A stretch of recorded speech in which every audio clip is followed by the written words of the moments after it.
9장의 말씀을 통해서 하나님께서 방주를 통하여 자기 백성들을 내려놓고 살리고 생육하고 번성을 했고 언약을 줬는데 무지개 언약을 줬다. 그리고 노아가 포도나무를 내서 포도를 수확하여 술에 취했다. 이런 내용들로 구성이 되어 있지만 우리가 알고 있는 내용과 정말 사뭇 다른 내용들이 기록되어 있으니 그거를 우리가 함께 나누기를 원합니다. 노아가 번제를 드렸던 건 정말 하나님 앞에 어떤 제물의 무엇으로 희생으로 우리가 살아났습니다. 그죠? 그러면 이제 성경의 로마서 12장 1절에 너희는 예배할 때 신령과 진정으로, 그러니까 신령과 성령과 진정, 진리란 말이에요. 성령과 진리로 예배하라. 그 말은 예수 그리스도로 예배하라.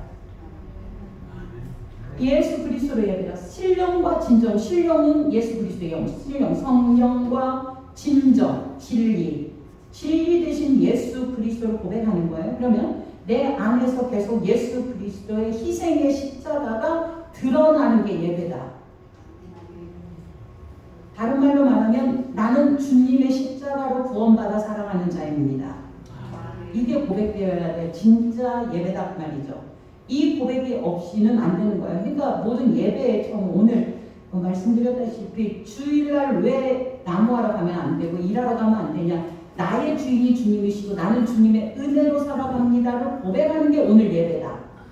그 예배가 그 고백이 없으면 하나님과 상관없는 예배가 되기 때문이다라는 거예요. 그러면서 이제 그렇게 기도를 하고 20절에 오늘 8장 20절에 보면 노아가 여호와께 제단을 쌓고 모든 정결한 짐승과 제물을 주하여 번제로 드렸다. 이 번제라는 뜻이 불태워 드렸다라는 거죠. 자원하여 드렸다는 의미가 번제에 담긴 뜻입니다.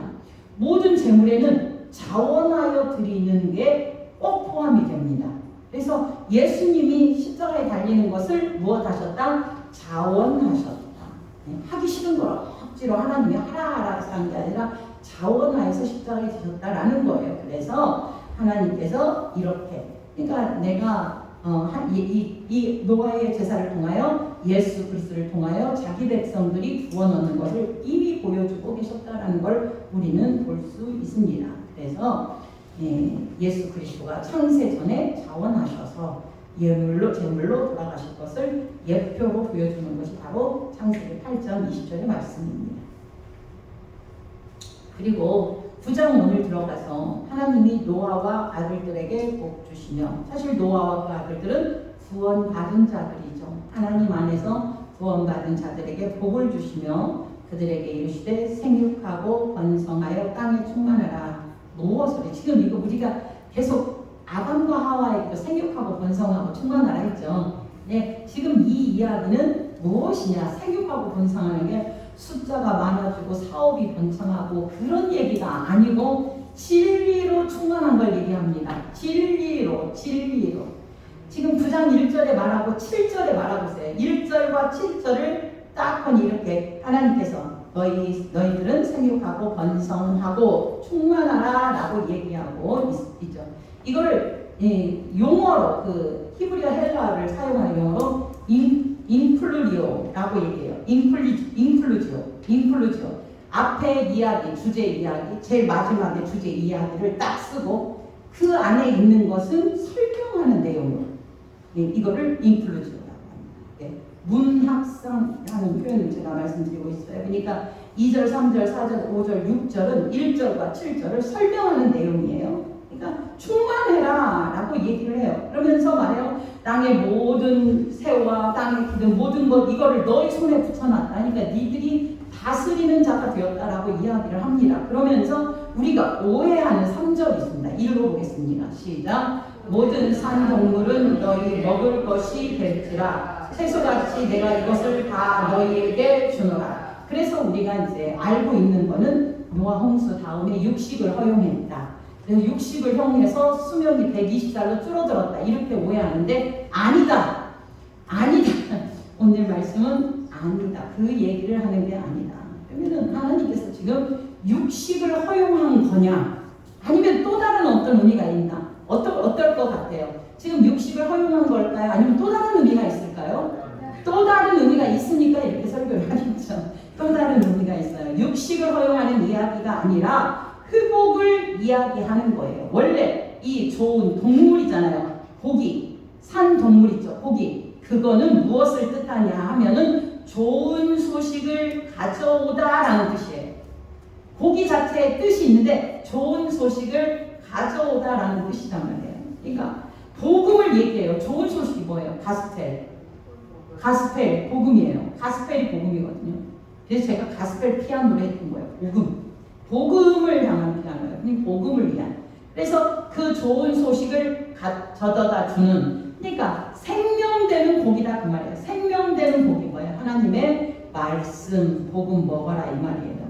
다시 한번. 자, 지난번에 우리가 창세기에서 1장에서 보았죠. 씨 맺는 채소를 먹어라.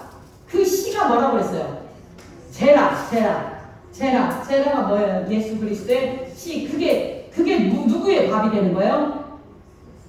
산자의 밥이 되는 거고, 풀들은 짐승의 밥이 되는 거예요. 그러니까 그 씨 맺는 채소, 그거를 먹어야 되는 거. 그게 뭐예요? 예수 그리스도라고 해요. 예수 그리스도가 담긴 채소. 그래서 생명이 있는 채소다 그 말이죠. 지금 여기서 말하는 고기도 역시 복음, 기쁜 소식을 가져다 주는 말. 원래 원어적으로 말하면 생명 있는 고기, 생명되는 고기예요. 이것이. 그러니까 예구리들에게 생명이 있는 고기를 먹어라. 이 말은 다른 말로 말하면 예수 그리스도 복음을 먹어야 살아. 이 말을 얘기하고 있는 거지 육식 먹지 말라는 말은 아니다. 네, 절대 아니다. 이렇게 얘기합니다. 그러면서 4절입니다. 그러나 뭐는 먹지 말라 그래요? 생명되는 피채 먹지 말라. 네.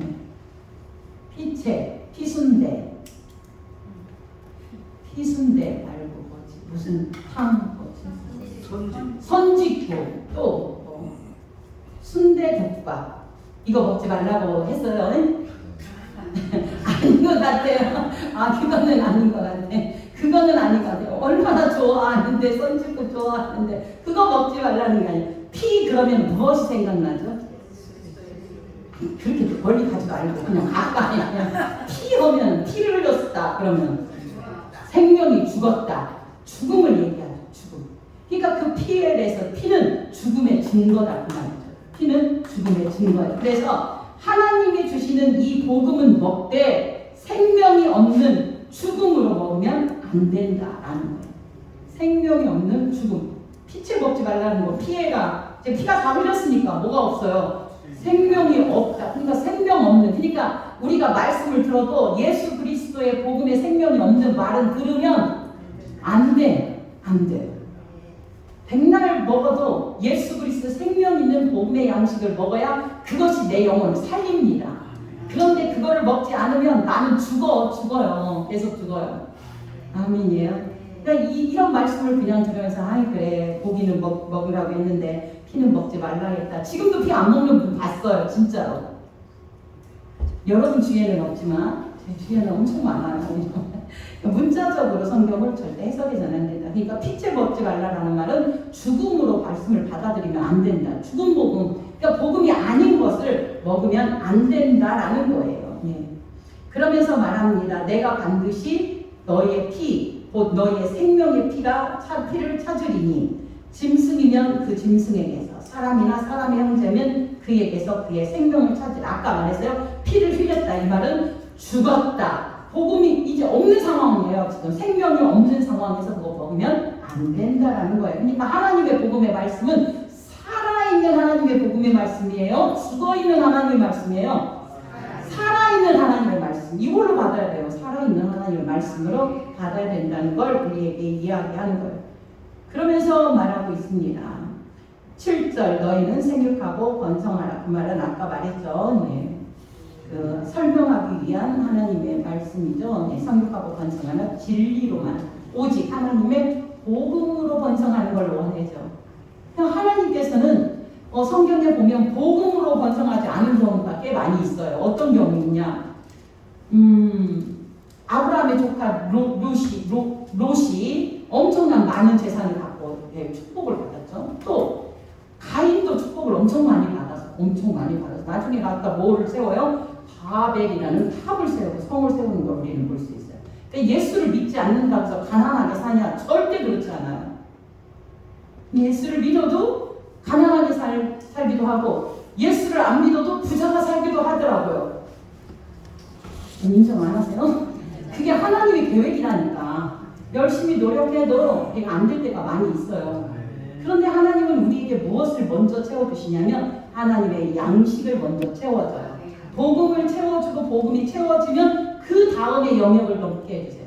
그러니까 너희는 먼저 뭐를 구하라 그래요? 그 나라와 그의 의가 누구예요? 그 나라와 그의 의가 예수님 먼저 찾아. 그러면 그 나머지 것은 다 책임져라고 하는 게 주님이신데 우리는 그것이 아니고 나중에 나머지 것을 찾으면서 이거 해주시지 않아요. 왜 이렇게 원망하게 되는 먼저 내가 주님 안에 말씀으로 계속 채워가요. 제가 늘 얘기하지만요, 양식 중에서 가장 복되고 귀한 양식은 하나님의 말씀의 양식이에요. 아까 말씀드렸다시피 엄태구 그 형제가 정말 예수님을 만나고 그 말씀이 하나하나 알아지는 것에 기쁨 때문에 집에를 빨리 간다는 거예요. 너무 기뻐서. 그리고 그 사람의 목소리가 약간 하스키하잖아요. 이렇게 말하잖아요. 성대 결절이 있어서 찬양도 못하고. 근데 이 말씀이 너무 좋아서 그 말씀 깨닫는 걸로 정말 기쁨으로 삼고 산다. 여러분, 이 사람은 성공할 수밖에 없게 하나님이 하세요. 말씀이 채워진 자는 성공 안 하고 싶어도 성공해지고 부자 안 되고 싶어도 부자가 되게 하시고. 왜? 이 모든 것을 더하신다라는 하나님의 약속이기 때문에 그 나라와 의를 먼저 찾는 은혜가 있기를 주의 이름으로 축원드려요. 8절 하나님이 노아와 그와 함께한 아들에게 말씀하여 이르시되 내가 내 언약을 덧줄 것이다. 내 언약이라고 얘기합니다. 하나님의 언약이죠. 하나님의 언약. 11절에도 내가 너희와 언약을 세운다라고 얘기를 합니다. 내 언약이에요. 그리고 12절에 언약의 증거를 세운다 이렇게 얘기해요. 지금 언약이라는 말을 절절히 얘기하면서 얘기해요. 13절입니다. 언약의 증거다 이렇게 얘기해요. 13절 있습니다. 시작. 내가 내 무지개를 구름 속에 두었나니 이것이 나와 세상 사이의 언약의 증거니라. 무지개가 증거라는데 무슨 언약의 증거냐? 우리가 무지개 보잖아요. 무지개 엊그저께 하이리가 목사님 어제 무지개 봤어요 라고 자랑하더라고요. 무지개 전 못 본 지가 지금 뭐 몇십 년 된 것 같아요. 무지개를 볼 기회가 없어요. 무지개를 볼 기회가. 지금 여기서 말하는 무지개가 그 무지개일까요? 한번 물어보는 거예요. 일 것 같아요? 아닐 것 같아요? 아닐 것 같아요. 그럼 설명을 해보세요. 아닐 것 같다면서. 왜 아닐 것 같다라고 했는데 아닐 거 왜 같다라고 할까요? 자, 무지개는 우리가 생각하는 무지개는 빨간 옷 좀 하나 보라고 했어요. 7가지 무지개. 뭐 아프리카에서는 흰색하고 검정색만 무지개. 어떤 나라는 5개가 색깔이 무지개. 그러니까 우리나라만이 고집하는 게 7가지 무지개예요. 그런데 이제 중요한 건 그 무지개가 비가 내릴 때에 옵니까? 아니면 비가 끝쳐야 옵니까? 비가 끝쳐야 오죠. 구름이 끼면 옵니까? 구름이 제거되어야 옵니까? 구름이 제거되어야 햇빛에 비것이 반사되어서 프리즘을 통과하여서 7개의 빛이 나타난다 이렇게 얘기하는 게 과학적인 우리가 알고 있는 무지개인데 분명히 근데 이 이야기는 틀린 말이에요. 13절 다시 한번 읽어봐요. 시작. 내가 내 무지개를 구름 속에 두었나니. 자, 이게 틀리잖아요. 구름 속에다가 무지개를 두었대요. 구름 속에 두었다. 이게 도대체 무슨 말인가? 우리가 말하는 이 무지개. 이거를 한번 적읍시다. 이거는 적으셔야 되겠어요. 무지개의 원래 이름은 캐쉐트입니다. 캐쉐트. 따라서 해봅시다. 캐쉐트. 예, 우리가 방주를 뭐라고 한다고요? 테바라고 얘기하는 것처럼 이것도 외우셔야 돼요. 캐쉐트. 다시 캐쉐트. 캐쉐트가 무지개라는 뜻도 있지만 활이라는 뜻도 갖고 있습니다. 활. 이게 더 중요해요. 활. 자, 활이에요. 지금 말씀하는 것에서 이미 힌트가 그러니까 나왔어요. 하나님께서 자 활은 어떻게 되었어요? 이렇게 휘어져 있죠. 그래갖고 이렇게 어떻게 해요? 쏘죠. 그러면 이렇게 해서 이렇게 쏘면 누가 맞아요? 상대방이 맞죠. 하나님께서 인간의 쏘는 화살을 막고 죽으셨다 이 뜻이에요. 이 캐세트가, 이 활이, 이 무지개가. 할렐루야. 입을 보내주시나. 진짜예요. 그러니까 이 무지개라는 뜻의 의미는 7가지 언약의 약속 이것이 아니라 뭐래요? 하나님께서 화살을 내가 막고 너희를 살려주겠다 하는 약속이다 그 말이에요. 그래서 원어까지 같이 기억해 봐라. 캐세트 잊어먹지 마시고. 그래서 이걸 이렇게 살려주시는 거예요. 구름은 우리가 항상 알죠. 모세가 시내산에 올라갔을 때 뭐가 가득했어요? 그 산에가 구름이 가득했어요. 하나님의 현현이나 영광을 나타낼 때 하는 거예요. 그러니까 하나님의 영광과 하나님의 나타나심이 뭘로? 예, 나중에 자기 백성들이 하나님을 어떻게 해요? 화살로 쏘아 죽이어서 그 죽음, 십자가의 죽음으로 너희를 구원할 거야 라는 하나님의 약속이 무지개라는 것을 기억하시기를 원합니다.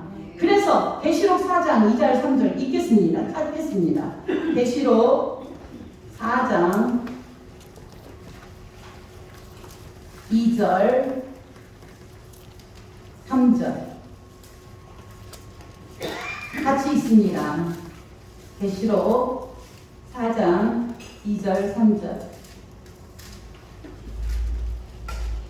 있습니다. 내가 곧 성령에 감동되었더니 보라 하늘에 보좌를 베풀었고 그 보좌 위에 앉으신 이가 있는데 앉으신 이의 모양이 벽옥과 홍보석 같고 또 무지개가 있어 그 보좌에 둘렀는데 그 모양이 녹보석 같더라. 할렐루야. 여기 무지개가 나오죠. 그러니까 성령에 감동돼서 사도 요한이 예수 그리스도가 보좌 위에 앉으신 것을 바라봤는데 그 보좌의 위에 앉으신 이가 있는데 이제 보좌 위에 앉았다는 말은 제사장의 일이 다 끝났다는 말이에요. 이제는 십자가에 달려 돌아가신 일이 끝났다는 거예요. 다 이제 완성시킨 상황이에요. 그래서 그 상황에서 예수님이 할 일을 다 하시고 다 이뤘다 하시고 딱 이제 앉아 계신 모습이 바로 이 모습이에요. 그런데 그 3절에 보니까 앉으신 이의 모양이 벽옥과 홍보석, 보석과 같다. 이 말은 여러분 여기 한번 생각해봐요.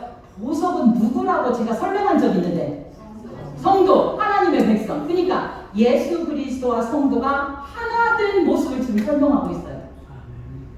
보석은 성도들이라고 그랬죠. 반짝반짝 달려서 빛이리로다.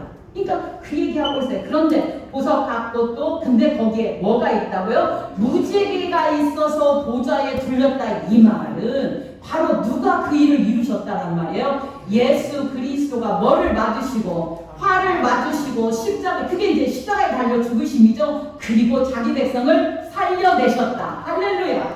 아멘. 이 얘기하고 있어요. 이 얘기. 그러니까 무지개 약속을 한 거는 하나님이 야 무지개 봐라 아름답지 빛나지 이 얘기를 한 게 아니라 하나님께서 직접 내가 너를 위하여 어떻게 하시고 죽으시고 너희들이 쏜 화살에 맞고 죽게 될 거야. 죽음으로 너희를 살려낼 거야. 원어로 뭐라고 한다고요? 세트. 의우셔. 이런 정도는 의우셔요. 그래서 하나님의 은혜. 그래서 결국은 예수님이 앉은 보좌에 무지개가 이렇게 둘러섰다. 이 말은 누가 이루셨다? 예수님이 이루셨다. 무엇으로? 십자가로 이 구원을 이루셨다라는 걸 보여주는 거다. 그러면 앞으로 여러분들이 무지개를 볼 때에 주님, 제가 주님을 향하여 활을 쏜 자입니다. 그렇게 고백하셔야 됩니다. 아멘이에요. 예, 이 은혜가 여름에 비가 많이 오고 무지개가 좀 떴으면 좋겠어요. 보면서 하나님, 제가 주님을 향하여 이렇게 화살을 쏜자였습니다. 그 얘기입니다. 14절 15절 있습니다. 시작. 내가 구름으로 땅을 덮을 때에 무지개가 구름 속에 나타나면 내가 나와 너희와 내 육체를 가진 모든 생물 사이에 내 언약을 피웠어. 예. 자, 내 언약을 너희들을 위하여 주는 거예요. 우리를 위하여 주는 거예요. 하나님 자신을 위하여 주는 거라고 해요. 하나님 자신이 기억나려고. 내 언약을 누가 기억하는 거예요? 내가, 15절 보세요. 내가 내가 내 언약을 기억하리니. 내가 내 언약을 기억해서 다시는 어떻게 하는 거예요? 불로 멸하지 않겠다. 그러니까 이것은 우리 보고 기억하라고 주는 게 아니라 하나님께서 직접 자신이 보시고 자신이 이제는 다시는 물로 심판하지 않을 거야 라는 약속을 우리에게 설명해 주는 것이 바로 이 내용입니다. 아멘.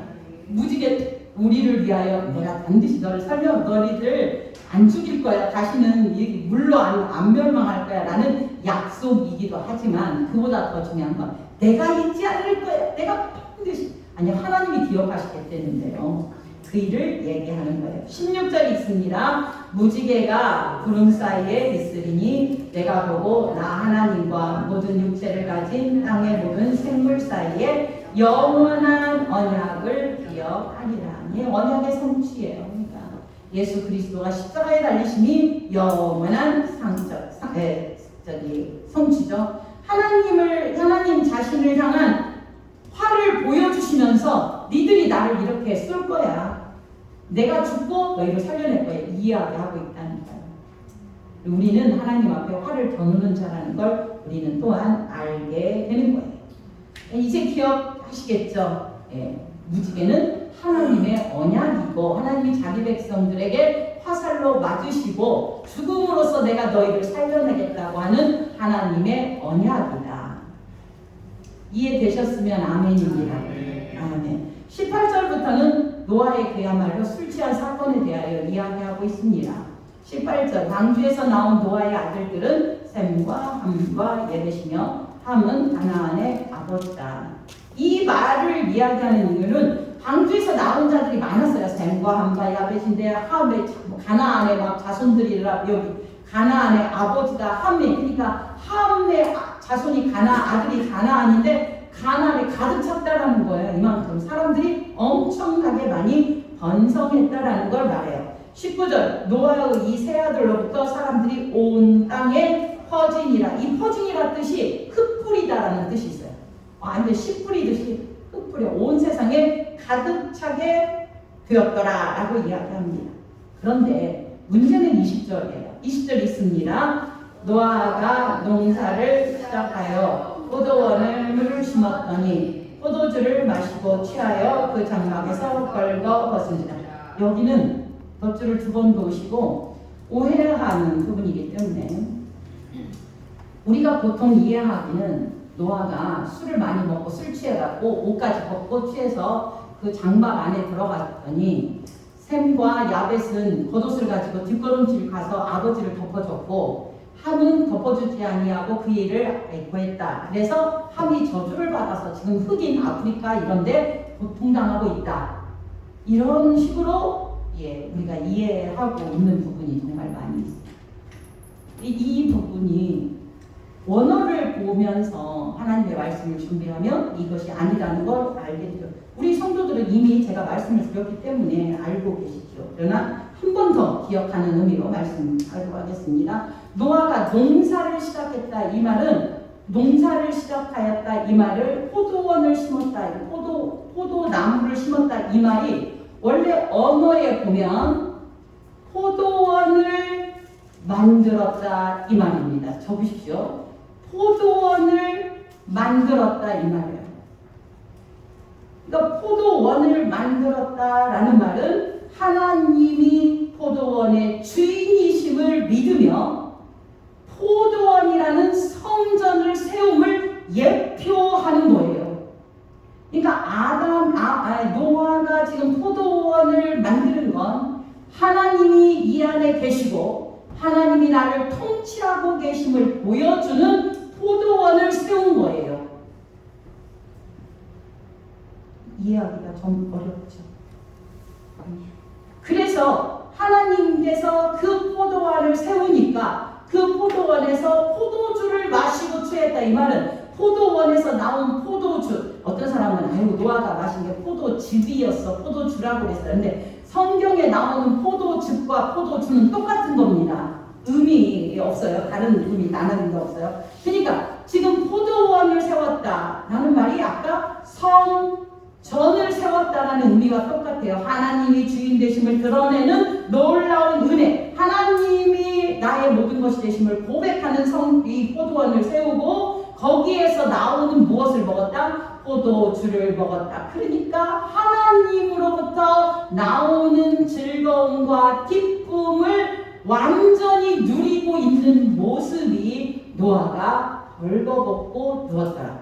아담과 하와가 처음에 에덴 동산에 창조했을 때에 옷을 입었어요? 안 입었어요? 안 입었어요. 그러니까 완전한 그 에덴 동산의 흡복을 안고 지금 즐거워하고 있는 모습이에요. 포도원 안에서 누구와 함께? 하나님과 즐겁게 기쁨과 즐거움을 나타내는 것이 바로 21절의 말씀이라는 것이죠. 네. 그리고 그 포도주를 마시고 그것도 그라는 정관사가 붙어 있어요. 그 포도주라고 이야기하고 있어요. 그러면서 말하는데 이 취하여라는 말도 충분히 막 기뻐서 만족한 상태, 아주 만족한 상태를 여기 성경에는 취하여라고 그렇게 기록하고 있습니다.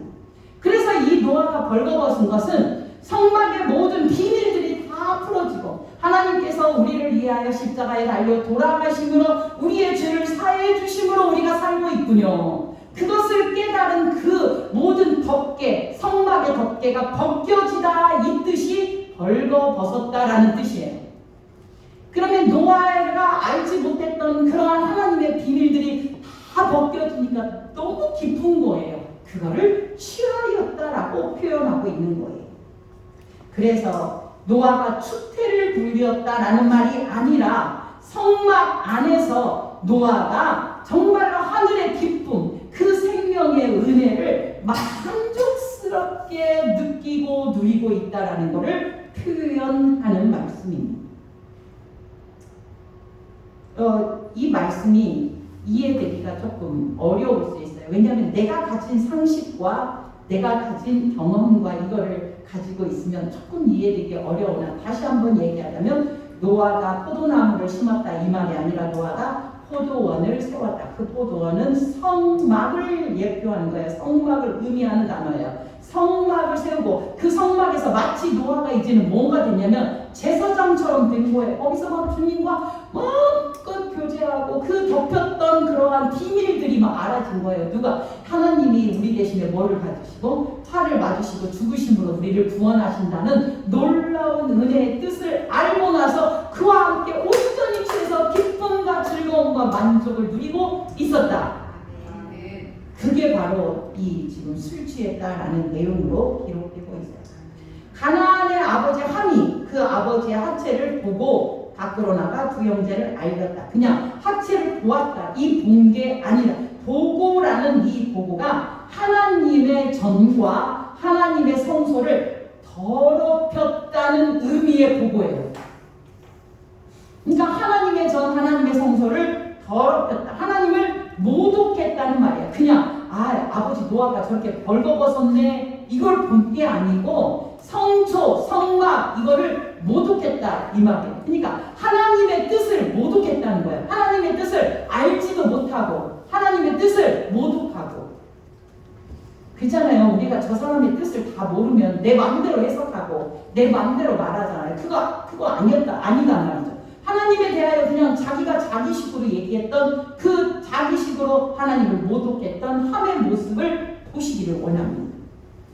그랬는데 셈과 야벳은 옷을 가져다가 자기들의 어깨에 메고 뒷걸음질 들어가서 그들의 아버지 하체를 덮었다. 여기 덮었다라는 게 좀 중요한데요.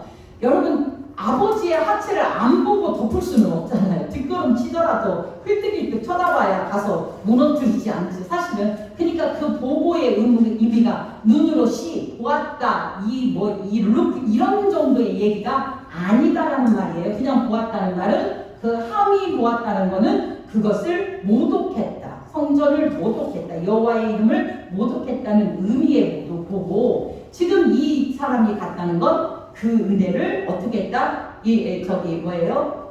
노아의 무엇을 덮어줬어요?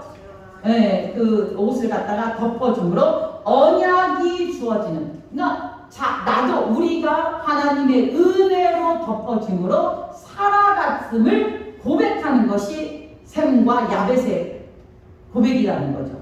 왜? 우리의 죄를 누가 덮어줘야 돼요? 예수님의 피로 덮어줘야 되잖아요. 이게 예수님의 피로 덮어주어야 되니까 예수 그리스도의 피로 우리가 덮어줌으로 살아났습니다를 고백하는 거다 그 말입니다. 그래서 죽음의 은혜를 인정하는 것. 그래서 성경에서 이 덮어줌의 은혜는 굉장히 중요한 부분을 차지합니다. 24절 노아가 술이 깨어 그의 작은 아들이 자기의 행한 일을 알고 이에 이르되 가나안은 저주를 받아 그의 형제들의 종들의 종이 되길 원하노라. 여기 좀 이상했어요. 저도 25절을 해석할 때 늘 얘기를 했는데 뭐 까닭고 나면 아무것도 아니에요. 고대 관습에는 아버지에게 저주를 할 때 아버지에게 저주를 않고 아들에게 저주를 합니다. 그러면 아버지는 괜찮을까요? 아니면 아버지도 고통스러울까요? 아버지도 고통스러워. 이게 고대 관습의 저주법이에요. 고대 관습의 저주법. 그러니까 지금 함이 저주를 받아야 되잖아요, 원래. 그런데 함의 아들 누구? 가나안은 저주를 받아. 이렇게 표현하고 있는 이유는 과대 관습에 그렇게 가나안이 저주받는 거를 누가 보는데 함이 보면 함도 역시 고통스럽잖아요. 우리 내 자녀가 고통받는 거 안 좋잖아요. 이 말과 똑같은 내용이다. 관습이기 때문에 또 자녀들을 축복하는 것도 부모를 축복하는 것과 똑같은 내용이에요. 그래서 고대 관습에는 축복도 저주도 자녀들에게 하는 것이 부모를 축복하고 저주하는 것과 똑같다라는 것을 우리는 여기서 문법에서 말씀에서 알 수 있습니다. 이르되 가나안은 저주를 받아 그의 형제들의 종들의 종이 되기를 원하노라 라고 저주를 받습니다. 지금 노아는 몇 살에 홍수가 왔죠? 600살에 홍수가 왔죠. 그리고 나서 지금 몇 년 동안 살았냐면 350년 동안 살았습니다. 그 350년 살은 동안에 무슨 내용 하나만 기록하냐면 이 술 취한 내용 하나만 기록하고 있습니다. 그러면 뭔가 의미가 있죠. 그러면 노아가 인생 살면서 350년 동안 술만 취해서 살았다. 이 얘기잖아요. 사실은. 어떤가 대표성을 가지고 얘기했죠. 그러니까 노아가 600세에 홍수가 났고 거기서 나오면서 정결한 어떤 것의 희생으로 인하여 정결한 분의 희생으로 인하여 내가 구원받았다는 걸 알고 정결한 짐승을 갖고 제사를 드렸고 이제는 그 나머지를 포도원을 지었다는 것 하나님이 다스리는 포도원 성막을 짓듯이 포도원을 짓고 그 안에서 주님의 은혜를 마음껏 즐기며 찬양하며 살아갔다. 이것이 노아의 인생이란 말이죠. 지금 950살 때까지. 아멘이에요. 그러면서 26절 있습니다. 26, 20절 시작. 또 이르되 셈의 하나님 여호와를 찬송하리로다. 가나안은 셈의 종이 되고 하나님이 야벳을 강대하사 셈의 장막에 거하게 하시고 가나안은 그의 종이 되게 하시기를 원하노라. 홍수의 노아가 350년을 살았고 그의 나이가 950세가 되어 죽었더라. 이렇게 그냥 마무리를 적어. 그러니까 노아의 그 포도원에서의 술 취함과 즐거움은 우리가 정말 이 땅에 살면서 주님을 모시고 살아가면서 즐거움과 만족을 누리는 자의 모습이다.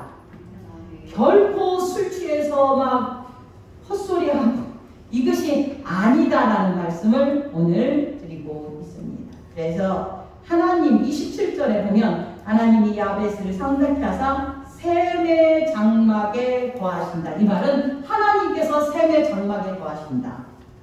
하나님께서 셈의 장막에 거하신다. 그 말은 하나님께서 자기 택한 백성과 함께 거하신다. 이 말을 지금 애들로 표현하고 있는 걸 볼 수 있습니다. 하나님께서는 이러한 우리의 수치와 이런 것들을 어떻게 해주시는 거예요? 덮으시는 분으로 나타났죠. 그래서 가죽옷을 입혀서 덮어주셨고 우리에게 오늘도 예수 그리스도의 피로 인하여 우리의 수치를 덮어주시는 거예요. 우리의 죄는 이제 드러나지 않아요. 없어졌어요. 자유하시기를 원합니다. 하나님께서 자유함으로 그것을 우리는 지금 이제 살면서 살아가면 우리에게도 그 누군가의 잘못들이 우리에게 우리에게 보여주고 또 내가 잘못할 때 주님의 은혜로 내가 덮어줌으로 살아가고 있구나 기억하시고 또 다른 이들의 잘못도 덮어주면서 살아가는 믿음의 삶이 되기를 원합니다. 한 번만 더 무지개에 대해서 얘기할까요? 복습하면서 무지개는 무엇이다? 그렇죠. 인간의 손 화살에 내가 맞고 하나님이 맞고 죽어 내가 너희를 살려내겠다. 원어가 뭐라고 그랬어요? 헤세트 잊어먹지 마시고 이렇게 하나님 나는 오늘도 주님 앞에 화살을 쏘는 자로 살고 있었습니다. 용서하여 주십시오. 그리고 정말 하나님 안에서 놀라운 그 포도주의 즐거움 그 잔치의 즐거움을 누리는 것 지금 노아가 잔치의 즐거움을 누리는 건 어느 것에 누리는 것과 비슷하냐면 가나 혼인잔치에서 하나님 예수님이 물로 포도주를 만들었을 때 그 포도주로 맛보는 기쁨 가운데 있는 참된 잔치에 정말 맛보고 있는 이런 상태 그리고 하나님의 그 하늘나라에 올라가서 자기 백성들과 함께 살아가는 놀라운 기쁨의 상태를 말씀하고 있는 것도 같습니다. 이런 은혜가 우리에게 있습니다. 하나님의 은혜의 말씀을 더 깊이 깨닫는 정말 말씀이 오늘 들려지면 또 기쁘고 또 다음에는 무슨 말씀이 들려질까 설렘으로 기다리는 우리 모두가 되기를 주의 이름으로 축원드립니다. 하나님 감사합니다.